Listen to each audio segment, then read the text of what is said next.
Bismillahirrahmanirrahim. Assalamualaikum warahmatullahi wabarakatuh. Kita mengikuti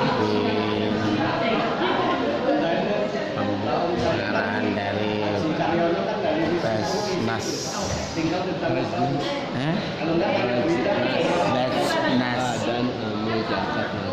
Badan Amil Zakat Nasional Kota Depok.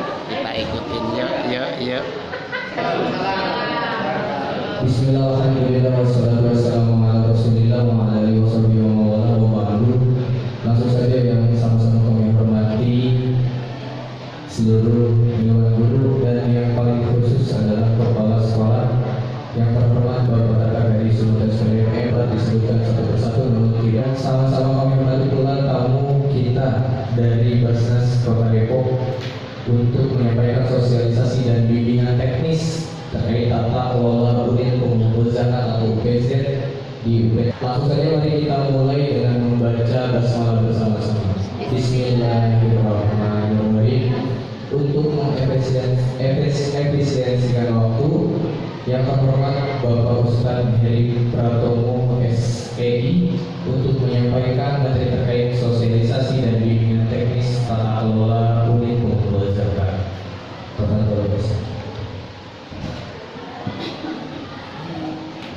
Izin Pak,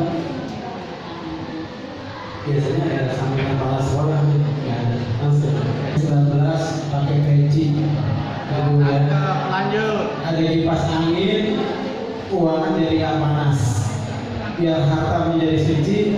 Ayo zakat di Basnas. Assalamualaikum warahmatullahi wabarakatuh.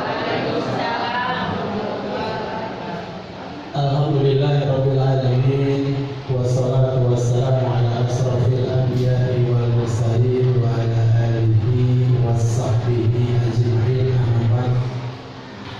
Alhamdulillah, segala puji kita panjatkan kehadirat Allah Subhanahu wa taala. Shalawat serta salam kita limpahkan kepada guru hasanah kita baginda Rasulullah sallallahu alaihi wasallam, juga kepada keluarganya, sahabat-sahabatnya, dan tentunya kepada umatnya hingga akhir zaman. Bapak Kepala Sekolah SMPN 19 Depok, Bapak Tatang Hadi Sunoto SPDM Hadi Sunoto. Bapak Tatang Hadi Sunoto. Maaf Pak. so itu baik, noto itu ngatur. Beliau satu kampung dengan saya di Purworejo, di Bali Urip. Nanti ngobrol sebentar. Terus yang kedua yang kami hormati seluruh dewan guru SMPN 19 Kota Depok. Ini didapatin di mana gitu. Terus Bapak Fadil Abdul Bashir SPD dan Ibu Dr. Anda Mariana. Bu ya, insya Allah di siang hari ini ya, siang-siang panas, tadi habis rakor dulu juga ya, jadi kita ambil yang singkat-singkatnya itu, yang penting paham. Pertama-tama kita bersyukur kepada Allah Subhanahu wa taala sudah dipilih, ditakdirkan menjadi orang mukmin. Ya, ini ada di dalam surat Yunus surat 10 ayat yang 100. Allah katakan, auzubillahi minasyaitonirrajim, bismillahirrahmanirrahim, wa ma kana li nafsin an tu'mina illa bi'idznillah. Yang akan beriman kepada Allah kecuali dengan izin Allah Subhanahu wa taala. Bismillahirrahmanirrahim. Bismillahirrahmanirrahim. Huwallazi khalaqakum faminkum kafirun wa minkum mu'min wallahu bima ta'maluna basir. Dialah Allah yang telah menciptakan manusia, dari antara makhluk yang namanya manusia yang Allah ciptakan ada yang kafir dan ada yang mukmin. Wallahu bima ta'maluna basir. Dan Allah Maha mengetahui apa yang kalian kerjakan. Jadi dua ayat ini berarti dari sekian miliar makhluk yang namanya manusia yang Allah ciptakan di muka bumi, alhamdulillah kita yang dipilih oleh Allah menjadi orang mukmin. Ya, maka sebagai orang mukmin, kewajiban kita kepada Allah Subhanahu wa taala adalah waladzi khalaqakum faminkum tadi, ya Allah menciptakan kita ada yang menjadikan orang kafir orang mukmin, berarti kita wajib mensyukuri nikmat orang mukmin ini, yaitu dengan menjalankan perintahnya, perintah Allah, dan menjauhi larangannya. Atiiullah wa atiiur rasul. Dan di antaranya dari perintah-perintah itu Allah tuangkan di dalam rukun Islam. Ya, sebagaimana kita pahami, kita apa bahwa rukun Islam itu ada 5. Dan kalau di antara rukun Islam itu satu pun yang di 4 kita laksanakan, 1 tidak kita laksanakan, maka kita membatalkan keislaman dan keimanan kita kepada Allah Subhanahu wa Ta'ala. Ada sebagai salah satu kunci ya seseorang itu sudah menjadi orang muslim, mukmin.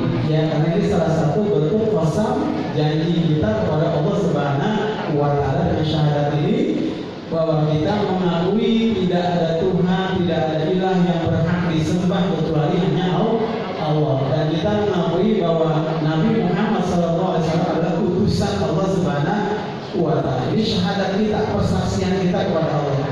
Maka ketika seorang mukmin yang beriman kepada Allah Subhanahu wa Ta'ala sudah bersyahadat, maka kewajiban lainnya yang di dalam rukun Islam ini dia wajib melaksanakan ibadah sholat.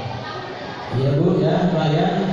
Jadi sholat itu sebuah kewajiban. Makanya di dalam ayat-ayat Al-Quran ini banyak disandarkan, ya, disejajarkan kalimat sholat dengan zakat. Aqimus sholat wa atuz zakat. Dirikanlah sholat dan bayarlah zakat. Jadi kalau ada orang sholat aja, tapi dia nggak mau zakat, nggak mau sedekah, nggak mau infak, nanti perlu dipertanyakan sholatnya. Kalau rukun Islam yang ketiga yaitu zakat, menunaikan zakat, dan inilah yang akan kita bahas di hari ini, bagaimana pengertian zakat, bagaimana fikih zakat secara global. Nanti rincian-rinciannya lebih fokus kita akan paparkan bersama pengurus UPJ SMPN 19 Kota Depok. Jadi zakat ini adalah salah satu bentuk barometer keimanan seorang muslim kepada Allah Subhanahu wa Ta'ala, di mana harta benda yang dititipkan kepadanya, bahwa itu bukan miliknya semua, tapi ada bagian-bagian tertentu yang harus diberikan kepada orang lain. Ada hak-hak orang lain dari harta benda yang kita miliki, begitu. Lalu yang keempat, puasa. Ya, insya Allah kita sudah masuk di bulan Rajab. Ya Allah membarik lana fi Rajab wa Sya'ban wa balikna Ramadan. Dikit lagi kita akan memasuki bulan suci Ramadan, kita menjalankan ibadah puasa, ibadah sholat. Lalu yang terakhir, pergi haji harus mampu. Jadi jangan pergi haji kalau mampu, repot begitu ya. Jadi kita niatkan, ya, karena ini rukun, berarti rukun adalah sebuah keniscayaan, sebuah ketentuan yang harus kita kerjakan begitu. Nah, kalau haji kita merasa tidak mampu, harus mampu. Pertama dengan niat, yang niat kita pergi haji, kita kumpulkan uang tabungan untuk haji, itu salah satu bentuk kemampuan kita sebagai salah satu proses kita mampu untuk menjalankan ibadah haji. Baik Bapak dan Ibu sekalian yang berbahagia, nah jadi yang akan kita bahas sekarang ini tentang zakat ini adalah salah satu bentuk kebaikan pada manusia yang Allah ciptakan. Jadi Allah katakan orang-orang mukmin itu setelah dia beriman kepada Allah Subhanahu wa Ta'ala lalu beramal soleh, bentuknya macam-macam. Biasa dia berdakwah, amal ma'ruf nahi munkar, bisa dia menjadi seseorang yang menasihati orang lain, bisa dia memberikan sedekah infaknya kepada orang lain. Maka orang-orang seperti ini di dalam surat Al-Bayyinah disebut oleh Allah Subhanahu wa Ta'ala, innal ladzina amanu wa 'amilus sholihati ulaika hum khairul bariyah. Iman kepada Allah Subhanahu wa Ta'ala lalu beramal soleh. Ya, amal soleh itu banyak, dengan ibadah, sholat, puasa, zakat, dakwah dan sebagainya. Dan sebaik-baik makhluk yang Allah ciptakan di muka bumi. Begitu. Ini dalam surat Al-Bayyinah. Lalu kita lihat materi kita di hari ini tentang pengertian zakat. Begitu. Nah, jadi pengertian zakat itu, ya, kalau kita selera kita, ya, kalau kita misalnya pergi ke restoran, kita lihat iklan-iklannya, wah makanannya ada sambal apa, Jangan sambal setan dan sambal barokah begitu dan sebagainya. Tergugah hati kita untuk datang ke restoran itu makan. Nah, pengertian zakat secara bahasanya anumu begitu ya. Artinya berkembang. Ya, jadi setiap harta benda ya yang kita keluarkan, kalau kita sudah termasuk orang yang mampu untuk berzakat, maka insya Allah dengan izin Allah Subhanahu wa taala pasti innallaha la tuqiful mi'ad, harta benda kita yang kita miliki pasti akan berkembang. Dan bahkan harta yang kita zakatkan itu akan kekal di akhirat nanti begitu. Nah, pengertian lainnya secara lugotan itu al-barokah. Jadi harta benda yang kita zakatkan, yang kita berikan itu akan mendapat keberkahan dari Allah Subhanahu wa taala. Maksudnya apa? Jadi kalau kita dalam baca literatur keberkahan dalam kitab-kitab salaf itu, yang berkah itu gimana? Aziyadatul ta'ah, yaitu bertambahnya ketaatan kita kepada Allah Subhanahu wa taala. Jadi ketika harta benda kita yang kita zakatkan, yang kita berikan, yang kita sedekahkan, yang kita infakkan itu akan mendapatkan keberkahan, artinya kita akan menambah taat kita kepada Allah Subhanahu wa taala. Jadi kalau kita punya harta benda banyak, ya justru harta benda yang banyak ini tidak menambah ketaatan kita kepada Allah Subhanahu wa taala, berarti kita tidak mendapatkan keberkahan dari harta benda tersebut. Lalu al-ghutam makna yang ketiga az-ziyadah, bertambah. Ya, lalu yang keempat at-tahrir, penyucian.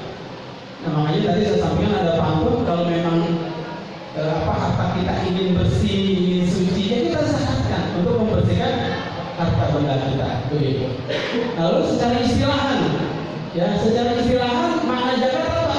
Nama bagi harta dengan kadar tertentu yang wajib diberikan kepada asnaf tertentu dengan syarat-syarat tertentu pula. Ini ada di dalam kitab Al-Wujairi A'la Al-Khatib dari Al-Kutub Al-Indiyah tahun 96, cetakan 1 jilid 3 halaman 3. Harta yang kita keluarkan itu nanti ada ketentuan-ketentuannya di dalam berzakat. Ya, kapan kita mampu berzakat, kapan kita dikatakan sebagai seorang muzaki yang dapat mengeluarkan zakat kita, kapan tidak. Karena zakat itu kan terbagi dua. Pertama zakat fitrah, kedua zakat mal. Dalam artian itu mengeluarkan bagian dari harta tertentu kepada kaum atau kelompok orang tertentu dengan syarat-syarat tertentu pula. Nah, jadi ketika dikatakan zakat itu, ya orang mengeluarkan karena dia mampu, ya sudah mampu dengan ketentuan peraturan zakat tertentu, lalu dikumpulkan kepada amil. Nah, ketika amil menyerahkan kepada orang yang berhak menerima zakatnya, maka itu bisa dikatakan sudah berzakat. Gitu. Makanya tugas amil ini berat. Ya, kalau ada orang berzakat, amil tidak memberikan sasarannya dengan benar kepada orang yang menerima zakat, maka amilnya akan berdosa. Gitu. Tidak hanya di dunia, tapi berat tanggung jawabnya di akhirat. Tapi ketika dia bekerja dengan benar, maka pahala seorang amil ini pun bisa di sisi Allah Subhanahu wa taala. Lanjut Mas Ari. Ini dasar hukum. Jadi ketika Allah Subhanahu wa taala ya memberikan kepada hamba-hambanya sebuah amal soleh, sebuah pekerjaan, pasti ada dasar hukum. Ketika kita sholat, ada dasar hukum aqimus sholat. Ketika zakat, wa'tu zakat. Jadi ada dalilnya. Jadi ketika kita beramal soleh itu, amal-amal ini akan diterima oleh Allah Subhanahu wa taala kalau ada dasar hukumnya dari perintah Allah Subhanahu wa taala dan Rasulullah sallallahu alaihi wasallam. Nah, ini dasar hukum yang pertama, firman Allah Subhanahu wa taala, "Wa aqimus shalah wa atuz zakat warka'u ma'ar raki'in." Surat Al-Baqarah ayat ke-43. Dan dirikanlah salat, tunaikanlah zakat dan rukuklah bersama orang-orang yang rukuk. Jadi dasarnya ya perintah dari Allah Subhanahu wa taala, karena pada hakikatnya segala perintah dan larangan dari Allah Subhanahu wa taala pasti bermanfaat, berfaedah buat hamba-hambanya. Ya, apa yang Allah perintahkan pasti bermanfaat buat kita. Apa yang Allah larang pun pasti bermanfaat buat hambanya. Jauhilah khamar, jangan dekati zina, ya, jangan memakan makanan yang haram, jauhkan bunga riba dan sebagainya. Pasti ada manfaatnya buat kita di dunia dan juga di akhirat, begitu. Nah, ini dari yang keduanya ada di dalam surat Al-Baqarah ayat 267. Ya, hai orang-orang yang beriman, nafkahkanlah di jalan Allah sebagian dari harta usahamu yang baik-baik dan sebagian dari apa yang kami keluarkan dari bumi untuk kamu. Dan janganlah kamu memilih yang buruk-buruk lalu kamu nafkahkan daripadanya. Padahal kamu sendiri tidak mau mengambilnya, melainkan dengan memicingkan mata terhadapnya. Dan ketahuilah bahwa Allah Maha Kaya lagi Maha Terpuji. Ini dari yang kedua. Artinya kalau yang pertama perintah secara global kita disuruh sholat dan zakat dan berdoa bersama orang yang rukuk. Nah dari yang kedua, ketika kita mengeluarkan harta benda untuk dizakatkan, disedekahkan, diinfakkan, maka keluarkanlah harta yang kita zakatkan, sedekah, infak itu adalah harta yang paling baik. Ya karena Allah Subhanahu Wa Taala hanya menerima amal-amal ibadah kita adalah yang terbaik yang kita miliki. Jadi jangan sampai misalnya contoh kita mau sedekah, mau jumatan, ya kita cari dari dompet kita duit yang paling lecek, kita kepada sholat yang paling lecek dia. Jadi Allah Maha tahu. Jadi ketika kita berinfak, sedekah, berzakat, keluarkanlah yang baik-baik dari harta benda yang kita miliki. Mungkin juga ketika kemarin ada gempa Cianjur, yang mungkin SMPN 19 ini kan masih bagus gitu, jangan yang bolong, yang robek, yang kita berikan. Kalau perlu kita cuci dulu, kita setrika dulu, baru kita kumpulkan. Jadi dari itu saja Allah sudah mengetahui bahwa niat yang baik dari seorang hamba untuk berzakat, berinfak, sedekah itu menunjukkan barometer keimanan dia kepada Allah Subhanahu wa Ta'ala. Lanjut Mas Ali. Nah, jadi perintah-perintah yang Allah berikan kita di dalam beramal soleh tidak hanya dari nas-nas Al-Quran, tapi juga dari hadis Rasulullah Sallallahu Alaihi Wasallam. Kalau tadi aqimus shalah wa atuz zakat, Allah perintah kita dirikan salat dan bayar zakat itu baru global. Ya, tapi rinciannya ya ada di dalam hadis-hadis Rasulullah Sallallahu Alaihi Wasallam. Begitu. Ya, jadi bukannya Al-Quran enggak sangat lengkap, tapi penjelasannya banyak di dalam hadis-hadis Rasulullah SAW. Dan ketika perintah aqimus shalah, bagaimana sholat, maka di dalam hadis dijelaskan tuh rukun-rukun sholat, wajib sholat, sunah-sunah sholat, yang membatalkan sholat dan sebagainya. Jadi hadis Rasulullah SAW.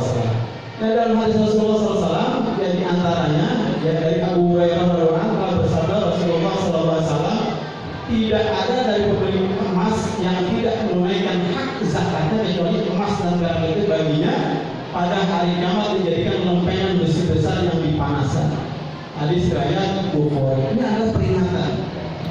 Ya, peringatan buat hamba-hamba Allah Subhanahu wa Ta'ala yang sudah memenuhi kriteria sebagai seorang muzaki yang bisa untuk berzakat dan sebagainya, tapi justru dia menghitung-hitung harta bendanya dan tidak mengeluarkan zakatnya di jalan Allah Subhanahu wa Ta'ala. Kalau ingatkan tidak hanya di dalam hadis, tapi alhaqumut takasur hatta zurtumul maqabir dan sebagainya.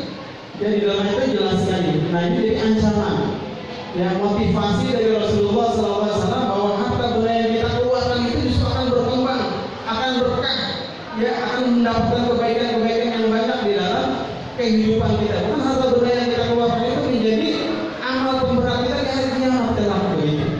Jadi sebagai ancaman dan juga motivasi sebenarnya.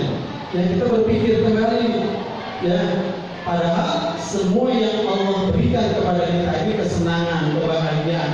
Fa'amal insanu idza maqtalahu rabbuhu fa'akramahu wa na'amahu fa yaqulu rabbi akramani. Biasa sifat manusia begitu Pak. Ketika diberikan kesenangan, ya kekayaan, pangkat dan jabatan, dia bilang diri di dalam Al-Quran tadi, Allah memuliakan aku, begitu. Tapi ketika kebalikannya, ketika seseorang itu diuji dengan sedikit harta, ya diuji dengan kesulitan, ya kemiskinan, dia bilang apa? Dia bilang Allah menghinakan.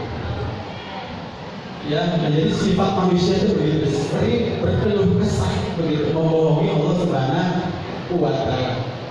Lalu hadis yang lain berkata Abu Bakar radhiyallahu anhu, akan aku perangi siapa saja yang memisahkan antara sholat dan zakat.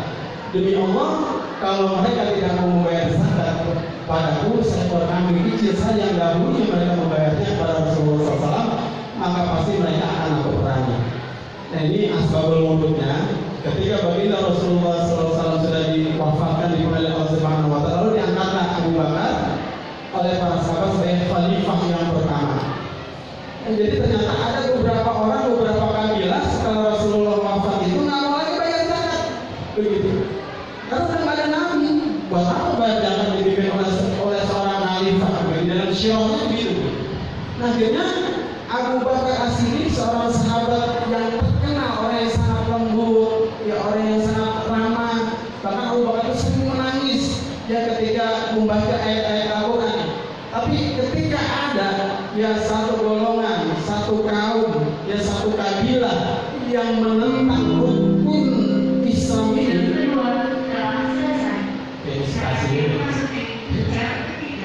ya, tapi ketika ada ya golongan-golongan yang tidak mau melaksanakan rukun Islam ini, diantaranya membayar zakat, ya maka Abu Bakar seorang khalifah yang lembut itu, ya, dengan menegakkan apa perintah Allah Subhanahu wa taala di dalam rukun Islam, yang maka dia bergerak memerangi orang-orang yang tidak mau bayar zakat. Ya, tapi kalau bahasa nggak boleh, kita kan negara NKRI, gitu. Semua agama ada di kita, ya begitu ya, harus ditanami. Tapi ini hanya untuk mengingatkan orang-orang Muslim yang agniya, yang kaya, yang sudah layak memang menjadi seorang muzaki untuk mengeluarkan zakatnya. Kalau kita belum menjadi salah satu orang yang syarat ketentuan menjadi muzaki tertentu kita terpenuhi, maka kita bisa mencari barokah yang lain, yaitu membayar sedekah, infak dan sebagainya. Lanjut Mas Ari. Tadi dasar hukumnya. Jadi ada nas perintah Allah, perintah Rasulullah, dan juga ada kisah-kisah dari para sahabat. Ketentuannya diperkuat lagi. Dari nas Al-Quran sudah, dari hadis Rasulullah sudah, dari kisah-kisah para sahabat sudah ya, memberikan kekuatan keterangan buat kita untuk mengeluarkan zakat. Lalu ditambah dengan dasar hukum wajib zakatnya dari peraturan-peraturan pemerintah di Indonesia. Terutama satu Undang-Undang Nomor 23 Tahun 2011 Pasal 1 Ayat 2, ya zakat adalah harta yang wajib dikeluarkan oleh seorang muslim atau badan usaha untuk diberikan kepada yang berhak menerima sesuai syariat Islam. Undang-Undang Peraturan yang kedua, Undang-Undang 23 Tahun 2011 Pasal 4 Ayat 1, zakat meliputi zakat mal dan zakat fitrah. Yang ketiga, Peraturan Menteri Agama Nomor 51 dan 14 Pasal 1 Ayat 1, zakat adalah harta yang wajib dikeluarkan oleh seorang muslim atau badan usaha untuk diberikan kepada yang berhak menerima sesuai syariat Islam. Lalu Peraturan yang keempat Ayat 2, zakat adalah harta yang dikeluarkan oleh muzaki melalui amil zakat resmi untuk diserahkan kepada mustahik. Nah, kenapa kita bentuk UPZ? Ya, unit pengumpul zakat. Jadi kalau Bapak dan Ibu sering melihat di masjid-masjid, ya ada orang yang mengambil zakat, gitu. Jadi nanti ambil itu masuk dalam lapangan asnaf, orang yang berhak mendapatkan bagian dari zakat karena dia bekerja, ya bekerja. Jadi kalau yang di masjid-masjid itu tidak ada SK resmi ya dari pemerintah terkait pengurus amil zakat, maka mereka adalah panitia zakat, bukan amil zakat. Dan panitia zakat yang di masjid-masjid itu tidak berhak menerima bagian persentase dari lapangan asnaf tadi.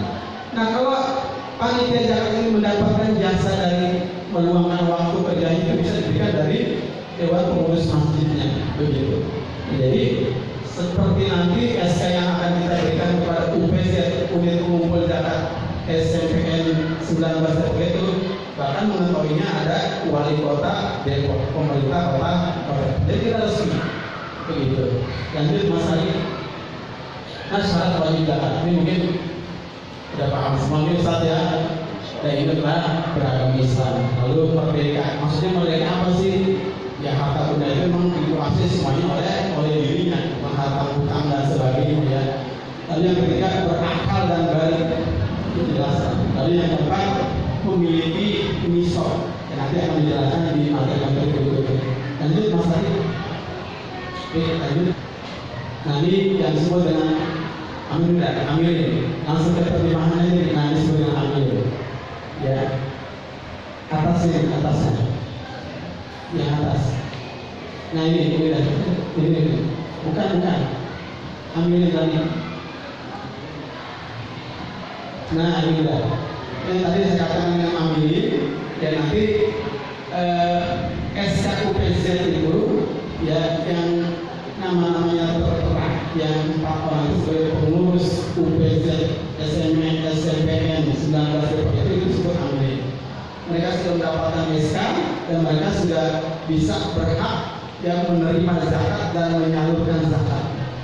Oke, maka nanti kelebihan UPZ itu Pak Kepala Sekolah kalau dia sudah menjadi UPZ, bukan berarti nanti zakat infak saudara yang dikumpulkan diberikan ke pasar semua, kok hilang dong duitnya. Ini enggak, banyak yang nggak tahu seperti itu. Padahal di kita itu ya ada persentase bahkan bisa kita kembalikan dalam bentuk program dengan jumlah uang yang lebih besar. Misalnya SMP 19 itu mengadakan Maulid Nabi, bikin proposal ke Basnas butuh dana sekian, akan kita bantu. SMP 19 ini akan mengadakan santunan yatim butuh dana sekian di Pak Kepala Sekolah, bisa kita bantu. Ya, misalnya SMP 19 cuma ngumpulin ke Basnas itu besarnya 5 juta atau 2 juta, padahal proposal nanti ada santunan dan sebagainya lebih dari 5 juta, itu kita ditambah begitu. Ya, nah ini pengertian kami yang menurut regulasi pemerintah. Ini ada 5 item, 5 pengertian. Yang pertama, Undang-Undang RI Nomor 23 Tahun 2011 Pasal 5 Ayat 1 untuk pelaksanaan pengelolaan zakat pemerintah membentuk Basnas, Badan Amil Zakat Nasional. Nah, Basnas ini ada di tingkat pusat, provinsi, kabupaten dan kota. Tingkat kecamatan, kelurahan enggak ada, hanya sampai kota begitu. Yang kedua, Undang-Undang RI Nomor 23 Tahun 2011 Pasal 6, Basnas merupakan lembaga yang berwenang melakukan tugas pengelolaan zakat secara nasional dan juga profesional. Nah, jadi kita diaudit Pak Kepala Sekolah, diaudit. Jadi ada aman secara syariah, aman secara regulasi, aman secara NKRI. Jadi kalau disebut aman secara syariah, aman nggak secara kepantasan, aman nggak secara regulasi. Begitu. Makanya orang-orang yang menyalahgunakan ya dan kita nerima zakat tanggal berapa, siapa yang menerima, lalu nanti disalurkan ke siapa penerimanya, ada tanda buktinya enggak, ada fotonya dan sebagainya, semuanya jelas begitu. Karena kita harus profesional, wajib profesional. Lalu yang ketiga, Undang-Undang RI Nomor 23 Tahun 2011 Pasal 15 Ayat 1 dalam rangka pelaksanaan pengelolaan zakat di tingkat provinsi dan kabupaten kota dibentuk Basnas provinsi dan Basnas kabupaten kota. Ya, seperti di Kota Depok sudah dibentuk Basnas Kota Depok yang kemarin dilantik oleh Bapak Wali Kota Depok. Yang keempat, Undang-Undang RI Nomor 23 Tahun 2011 Pasal 15 Ayat 3 Basnas kabupaten atau kota dibentuk oleh menteri atau pejabat yang ditunjuk atas usul bupati wali kota setelah mendapatkan pertimbangan Basnas. Mengwujud seleksi dari 30, dari 15, dari 10, akhirnya jadi 5. Begitu. Jadi ujian, wawancara dan sebagainya. Ini pengetahuan tentang zakat dan sebagainya, pengalaman tentang zakat dan sebagainya. Itu yang kelima tentang amili. Undang-Undang RI Nomor 23 Tahun 2011 Pasal 16 Ayat 1 dalam melaksanakan tugas dan fungsinya Basnas provinsi dan Basnas kabupaten atau kota dapat membentuk UPZ pada instansi pemerintah. Untuk instansi pemerintah kita sudah membentuk ada 40 UPZ OPD, dinas-dinas itu sudah terbentuk UPZ semuanya. Ya, bisa dinas pendidikan ada, dinas kesehatan ada, ya, dinas ekonomi dan mikro juga ada. Satpol PP juga ada semua. Ya. Badan usaha milik negara ini juga sudah. Badan usaha milik daerah, perusahaan swasta dan perwakilan Republik Indonesia di luar negeri serta dapat membentuk UPZ pada tingkat kecamatan. Kita sudah bentuk tingkat kecamatan UPZ sudah ada kelurahan atau nama lainnya dan tempat lainnya. Untuk sekolah-sekolah ini kita sudah berkoordinasi dengan Dinas Pendidikan Kota Depok. Lanjut Mas Ari. Ini tentang ambilnya. Lanjut. Yang tadi bentuk zakat, Mas Ali. Lalu macam-macam zakat. Tadi kan zakat terbagi dua, zakat fitrah dan zakat mal. Nah, zakat fitrah wajib nggak sih? Gitu. Ya, zakat fitrah itu wajib bagi orang yang selama 24 jam itu punya kemampuan untuk membayarkan zakat fitrah. Udah. Nah, ketika seseorang itu memiliki hari itu, ya buat makan dia ada hari itu, ya lalu dia mempunyai kelebihan untuk membayar zakat per orang zakat fitrahnya 3 miskin, ya ada orang kaya ngasih ke orang fakir miskin itu. Jadi hari itu 1/24 jam, ketika uang yang sudah dia gunakan untuk memberi kebutuhan pokok itu terpenuhi, lalu ada sisa untuk bayar zakat fitrah, maka wajib dia bayar zakat fitrah. Begitu. Ini zakat. Jadi zakat terbagi dua. Harta yang dikeluarkan oleh muzaki oleh amil zakat resmi untuk diserahkan pada mustahil. Ini Permenak nomor 52 2014 pasal 1 ayat 2, zakat harta meliputi A, B, C, D, E, F, G, H. Ada zakat emas dan perak, ya, ada zakat pertanian atau usaha, ada zakat perniagaan atau tijarah, zakat peternakan, zakat uang simpanan atau deposito, zakat perusahaan, zakat investasi, dan zakat profesi.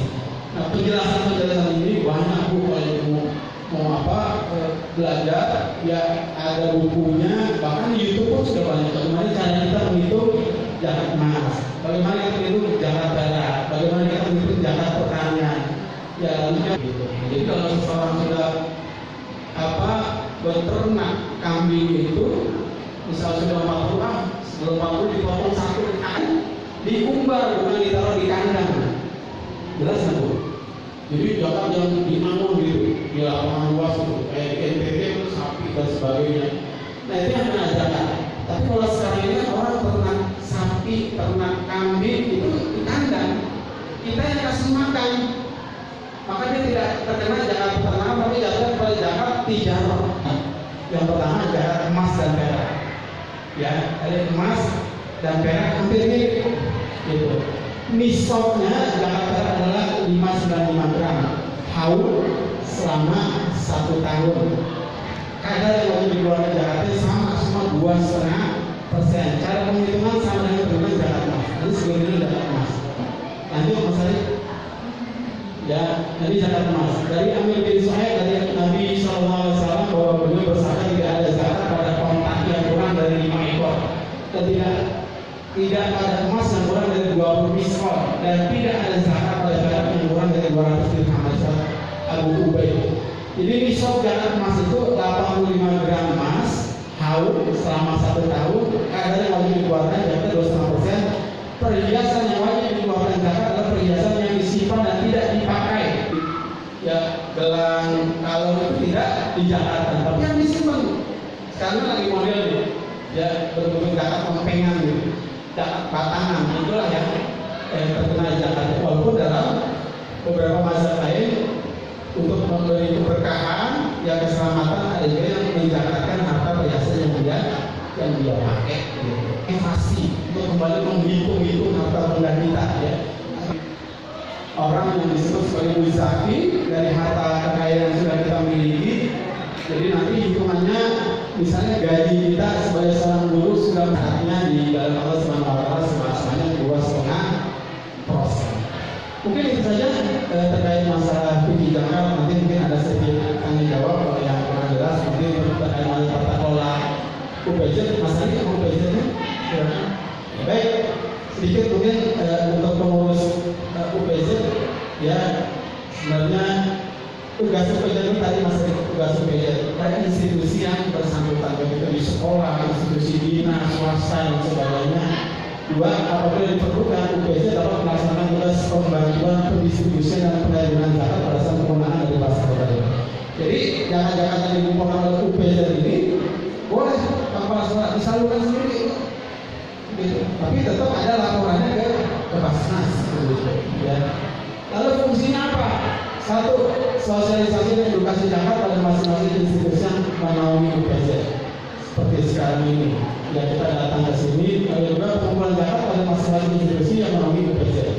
Ketiga, pendataan layanan muzaki pada masing-masing institusi yang menaungi UPZ. Keempat, penyerahan nomor pokok wajib zakat NPWZ dan bukti setor zakat PSZ yang diterbitkan oleh Basnas Depok kepada muzaki di institusi masing-masing. Itu semua ada bentuk-bentuk keterangan-keterangan secara detail yang akan kita buatkan dari Basnas begitu. Ya. Lengkap-lengkap nih. Semua kerja ini UPZ nih, kalau kita dapat SK, yang pertama UPZ melaksanakan mandat pengumpulan atau pendistribusian dan penggunaan zakat dari Basnas Kota Depok. Nanti kita ada mandatnya. Bagaimana tata cara pengelolaannya, pengumpulannya, pendistribusiannya, semua nanti ada mandatnya, ada suratnya, ada keterangannya, ada SK-nya. Yang kedua, seluruh hasil pengumpulan wajib diserahkan kepada Basnas Kota Depok. Nah, ini yang banyak kita nggak tahu nih. Ya, jadi apakah semua yang sudah kita kumpulkan ke Basnas itu balik lagi nggak? Gitu. Apakah nanti Basnas menyalurkannya tepat nggak kepada mustahiknya? Padahal mungkin SMS 19 itu kita mustahik yang ada di dalam sekolahnya. Semua itu akan kita kembalikan dalam bentuk program, bahkan biayanya bisa lebih besar dari setoran zakat yang diberikan disetorkan kepada Basnas Kota Depok. Misalnya nih SMS 19 ini setor 5 juta, ya kita 5 juta ke Basnas Kota Depok. Tapi di SMS 19 ini banyak kegiatan, santunan yatim butuh 10 juta, acara Maulid Nabi butuh 8 juta. Justru kita kembalikan lebih besar daripada zakat yang disetorkan kepada Basnas Kota Depok. 3. UPZ masjid, musola atau nama lainnya dapat melakukan pendistribusian dan penggunaan zakat selesai. Jadi tidak hanya UPZ sekolah, kita juga membentuk UPZ pada tingkat masjid dan musola atau nama lain, dan mereka dapat mendistribusikan pendayagunaan dana zakat sebesar 100%. Karena biasanya masjid, musola itu lebih tahu mustahik yang ada di sekitar masjid tersebut. Jadi bukan Basnas yang menyalurkan, bukan, tapi kita kembalikan lagi kepada masjid tersebut, bahkan mereka bisa menyalurkannya sebanyak seluruhnya dari harta yang dia kumpulkan, bahkan bisa kita tambah dari dana zakat yang kita kumpulkan juga di Basnas Kota Depok. Jadi hampir 91% itu zakat yang kita kumpulkan itu dari OPD. Kalau misalnya dari masjid, pengusaha, perorangan, ya tergantung kreativitas Basnas. Semakin Basnas kreatif, bagaimana cara mengumpulkan zakat akan semakin banyak.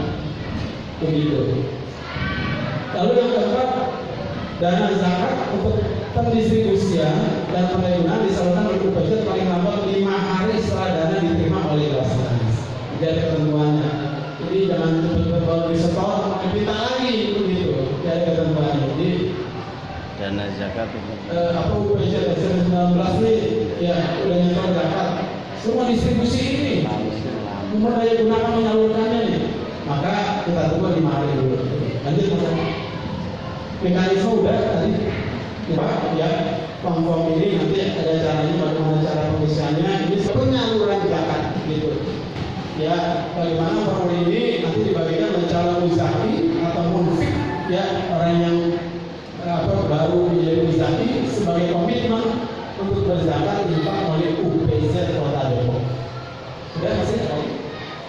Baik, ini cukup ya, ini secara global aja. Nanti jalan-jalan dari asli, ya dari sejauh kamu, ya, untuk beli pakaian. Ya, terima kasih dan cukup sekian. Assalamualaikum warahmatullahi wabarakatuh. Waalaikumsalam warahmatullahi wabarakatuh. Demikian sudah Maksud saya mungkin satu arahan mengalir dari Basnas tadi. Terima kasih. Assalamualaikum warahmatullahi khususnya wabarakatuh. Mari kita beramal dan dari Bapak Ibu, apakah ada yang ingin bertanya? Oleh Basnas itu yang disalurkan ke UPZ yang menjadi UPZ. Kalau saya mau bikin proposal gimana nih di kampung saya nih? Ya, misalnya mau ada santunan anak yatim, mau ada acara maulid, bahkan mau pembangunan masjid atau musola. Yang pertama Bapak, zakat bahwa yang akan kita salurkan adalah uang zakat, biar bisa bilang dan sebagainya. Nah, ketika kita ingin memberikan zakat itu, ya ke tempat lain itu bisa. Artinya bisa itu asalkan tempat yang akan kita berikan zakat itu termasuk tempat asal tadi. Gitu. Tapi kalau zakat itu kita berikan untuk pembangunan masjid, ini kurang tepat begitu. Ya, mungkin kalau masjid itu nanti bisa kita berikan dari dana infak atau sedekah yang dikumpulkan oleh Basnas Kota Depok. Itu yang pertama. Nah, lalu yang kedua terkait masalah zakat bagi buruh atau profesional, ya, atau orang yang bekerja jasa dan sebagainya, ya Di sini dijelaskan bahwa zakat penghasilan yang sudah dihitung di sini yang memenuhi kriteria dia bisa disebut sebagai seorang muzaki. Karena zakat penghasilan dan zakat profesi ada zakat yang dikenakan pada setiap pekerjaan atau keahlian profesional tertentu, baik yang dilakukan sendirian maupun bersama orang lain atau lembaga seperti sekolah. Nah, ketika dihitung ya misalnya dengan 85 gram kalau dikeluarkan 2,5%, maka seseorang itu bisa disebut sebagai muzaki ketika memenuhi kriteria dia memenuhi di sini hitungannya sampai 7,1 juta. Ya nanti ada penjelasannya ya. Nah itu. Nah kalau misalnya sudah 7,1 juta ini apakah bruto bersih kena pajak atau gimana? Nah artinya ketika orang sudah, bahkan ada pertanyaan apakah 7,1 juta atau lebih ini sudah ada di dalam stok gaji seseorang gitu, ataukah bagaimana? Mungkin di antara guru-guru sekolah ini ada yang mungkin gajinya belum sampai 8 juta, 7 juta, tapi mungkin 5 juta, dia belum masuk dalam muzaki. Tapi ternyata dia punya usaha lain Pak, di rumah punya kelontong, warung dan sebagainya, catering, bahkan itu lebih besar dari gaji dia di sini. Maka ketika dijumlahkan total semuanya lebih dari nisab ketentuan 7,1, maka dia naik dalam zakat. Nah lalu bagaimana ketika dia memenuhi menjadi orang yang memenuhi nisab sebagai seorang muzaki, itu banyak keperluan misalnya utang, ya kredit dan sebagainya. Selama keperluan-keperluan itu bukan yang bersifat pokok, ya makanan-makanan darurat, ya yang pokok, maka dia dibolehkan untuk tidak berzakat. Tapi kalau misalnya dia sudah memenuhi kriteria, ya sebagai seorang yang nisabnya cukup berzakat, tapi dia banyak digunakan uangnya untuk membeli kredit hal-hal yang tidak pokok. Kredit motor kebutuhan pokok itu bukan ya, mobil kebutuhan pokok itu makanan sehari-hari, rumah itu bukan pokok ya. Tapi kalau untuk keperluan yang bersifat tersier, makanya orang Indonesia itu kebanyakan dalam penelitian itu bersifat konsumtif ya, padahal dia mampu berzakat tapi uang zakatnya dia habiskan dengan sesuatu yang tidak penting, dia jalan-jalan keluar negeri dan sebagainya, bahkan bela-bela sampai berhutang dan sebagainya begitu. Jadi ketika dia sudah nisabnya cukup untuk berzakat dengan zakat kekayaan ini, lalu banyak kebutuhan-kebutuhan yang bersifat pokok, misalnya memang harus membantu kerabatnya yang sakit sudah parah, lalu dikeluarkan ke sana semua untuk membantu, lalu untuk membeli makanan pokok dan sebagainya, maka berkurang, maka ini dibolehkan untuk tidak berzakat. Gitu Pak. Gitu. Sebelumnya yang saya hormati Bapak Kepala Sekolah terkait UPZ, bagi pengurus untuk proposal untuk pengajuan perorangan silakan diajukan ke Basnas langsung. Bagi perorangan by name, by address, ber-KTP Depok, ber-KK Depok, bagi anak-anak murid yang terlihat tidak mampu, silakan buatkan surat rekomendasi. Lihat orang tuanya yang tidak mampu, silakan diajukan ke Basnas. Uang zakat yang kita himpun dari bapak-bapak, dari guru-guru, itu akan kembali lagi kepada anak-anaknya. Gitu. Terkait untuk tata kelola UPZ kembali, ayo sama-sama kita galang dananya. Mungkin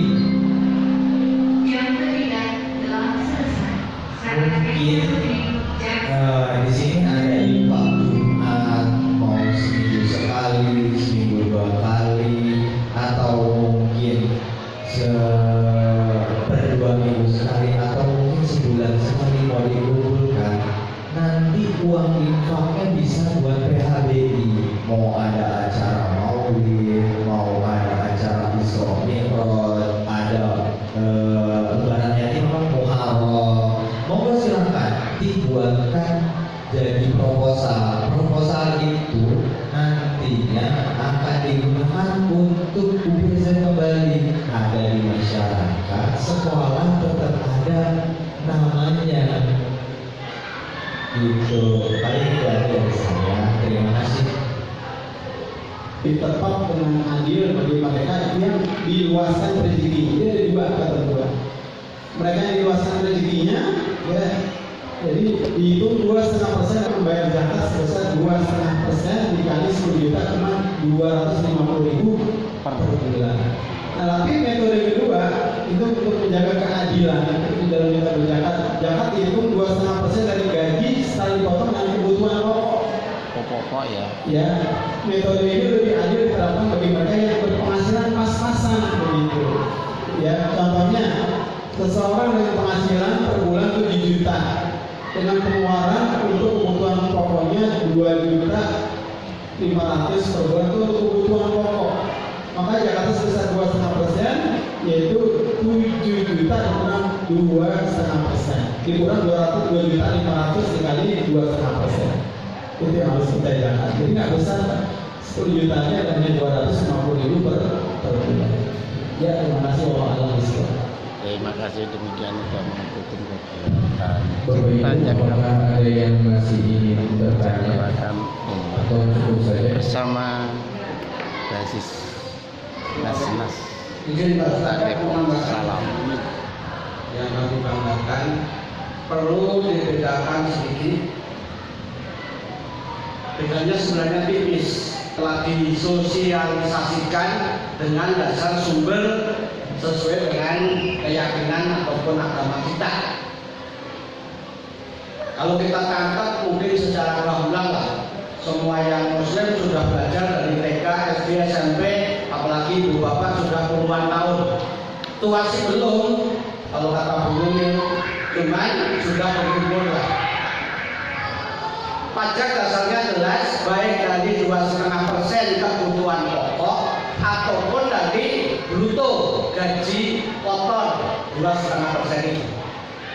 Silakan prinsipnya data terkumpul melalui Basarnas ataupun BPJS. Kalau pajak dalam ketentuan apapun jelas ibu bapak belanja barang pasti kena PPN dari 10% ke 11%, otomatis. Termasuk misalnya ke KFC mas, makanya di warung-warung aja yang nggak kena pajak kalau mau kuliner. Yang kedua, berkenaan dengan PPh, pajak penghasilan. Terus sekaligus kami sampaikan itu PP 23 ada tambahan penghasilan itu juga kena pajak. Yang mana kalau misalnya ibu bapak yang udah PBD itu 5%. Bukan dipotong pajak, tapi kewajiban membayar pajak. Bukan dipotong zakat, kewajiban kita sebagai umat muslim membayar pajak.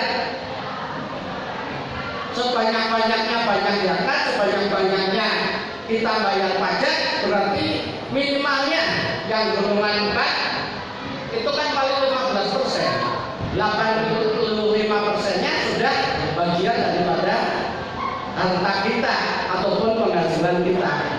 Nah, prinsipnya itu saja. Nah, lebih pokok lagi berkenaan dengan pajak kita secara SPT pribadi juga sudah melalui data Pak, berkenaan tadi melalui KPP pelayanan pajak yang sifatnya SPT pribadi. Itu. Terus yang berikutnya kita bentuk, kita tetapkan ataupun kebijakan dari Undang-Undang Nomor 23 Tahun 2011 kaitannya zakat. Ini bagian sosialisasi sekaligus sudah berjalan 12 tahun yang lalu. Masa Basarnas Kota Depok bagian dari birokrasi, regulasi, kebijakan dari Pemda kita kok kita melanggar ataupun kita abaikan, kan nggak lepas kan ya. Nah, sebaik-baiknya yang kita ikuti baik itu berkenaan dengan pembayaran zakat dan juga pembayaran kewajiban untuk taat dan patuh kepada kewajiban membayar pajak. Itu aja sebagai tambahan untuk menggarisbawahi muakan daripada kebijakan zakat ataupun sekaligus pajak. Terima kasih.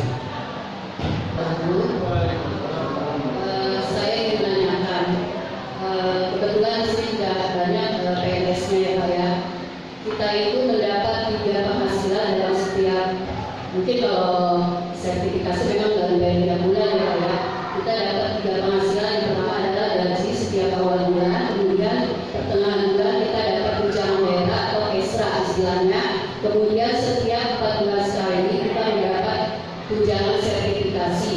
Yang akan saya tanyakan, apakah dalam ketiga penghasilan yang kita dapatkan itu kita total dulu keseluruhan, lalu kita keluarkan 2,5%, atau mungkin dalam setiap mungkin gaji 2,5%, ekstra 2,5%, dan sertif 2,5%. Itu bagaimana Pak cara mengeluarkan jalannya? Kemudian saya ditanya, kalau kita ingin berzakat atau jarak penghasilan, apakah bisa kita langsung kepada orang yang kita tuju, atau mungkin kita ke Basnas? Itu seperti itu aja Pak. Terima kasih.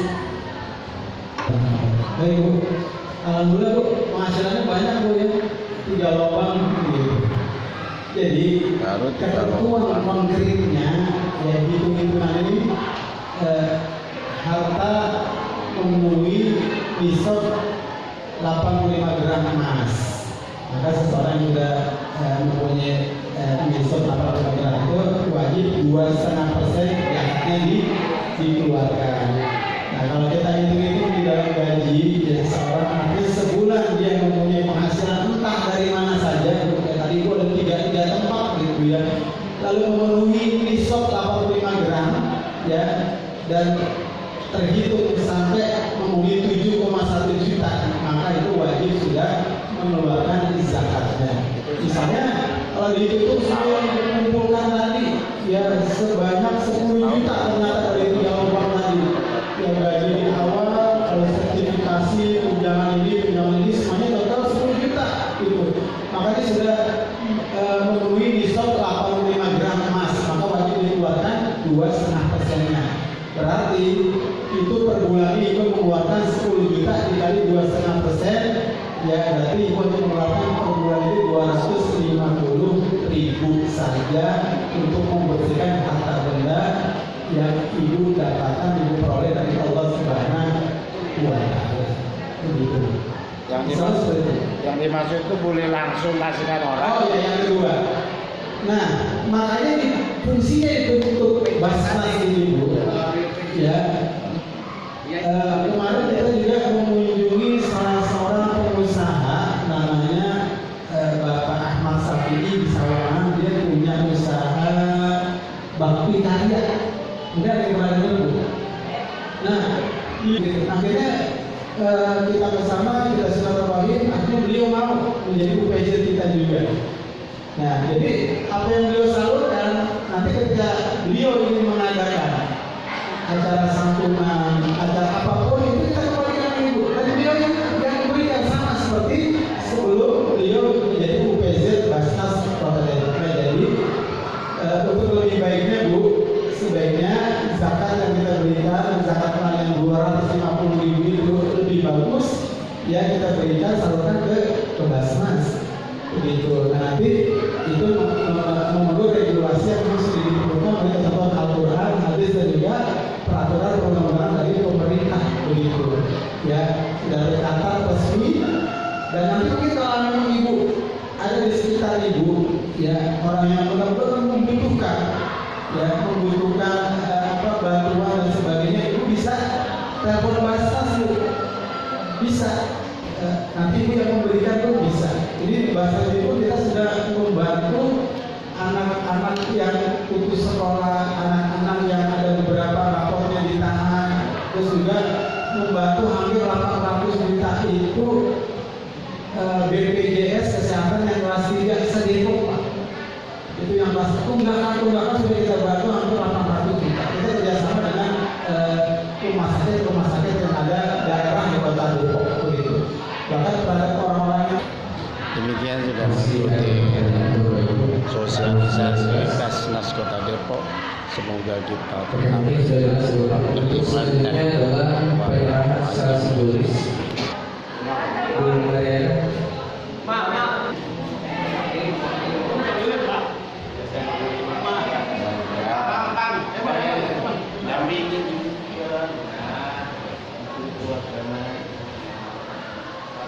Yang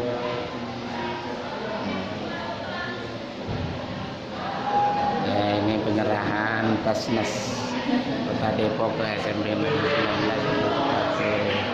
19 SK. Terima kasih dan selamat berzakat. Selamat dimiringin biar kelihatan. Nah, iya. Iya, mantap. Terima kasih. Ya demikian kita sudah bersosialisasi Basnas Kota Depok. Sukses selalu. Beriman dan bertakwa kepada Tuhan Yang Maha Esa. Salam Basnas Kota Depok. Sepintas saya bacakan ya berkenaan pengumpulan zakat UPJ, menimbang dan seterusnya, mengingat dan seterusnya, memperhatikan dan seterusnya hingga 2027. Susunan pengurus sebagaimana tercantum pada keputusan ini. Pengurus unit UPJ sebagaimana dimaksud dalam diktum 1 mempunyai tugas melakukan pengumpulan zakat, infak, dan sedekah pada instansi yang bersangkutan dan menyusun laporan kegiatan pengumpulan. Pengurus unit pengumpul zakat dapat membantu melakukan pendistribusian dan pendayagunaan zakat berdasarkan kewenangan dari Basnas Kota Depok. Keputusan ini berlaku sejak ditetapkan dan apabila kemudian hari terdapat kekeliruan akan diperbaiki sebagaimana mestinya. Ditetapkan di Depok 12 Jumadil Akhir 1444 Hijriah 5 Januari 2023. Ketua Basnas Kota Depok Dr. Endang Ahmad Yani SEMM. Pengurus unit pengumpul zakat UPTD SMP Negeri 19 Depok periode tahun 2023-2027. 1. Tatang Hadi Sunoto SPDMM Penasehat. 2. Haji Ahmad Ridwan LCMM Ketua. 3. Fadil Abdul Basit SPD Sekretaris. 4. Dr. Rangga Mariana Bendahara. Itu saja mungkin berkenaan dengan SK yang diberikan oleh Basnas Kota Depok. Terima kasih. Mudah-mudahan amanah bisa dilaksanakan sebagaimana program dan niat yang telah terprogram dalam pemerintahan Kota Depok. Assalamualaikum warahmatullahi wabarakatuh. Basnas Kota Depok kepada UPTD UPZ UPTD SMP Negeri 19 Depok. Maka dengan ini rangkaian acara kami kurang lebihnya mohon maaf. Assalamualaikum warahmatullahi wabarakatuh. Ya demikian sudah ada mengikuti sosialisasi dan pembentukan Basnas Kota Depok di SMP Negeri 19 Depok. Baik, dari acara apa ini, Mbak? Acara Basnas sosialisasi bagaimana proses zakat dari mulai zakat mal sampai zakat Fitrah. Ya mudah-mudahan semangat ya, amin. Ya demikian kita sudah mengikuti sosialisasi Basnas Kota Depok di SMP Negeri 19. Hai.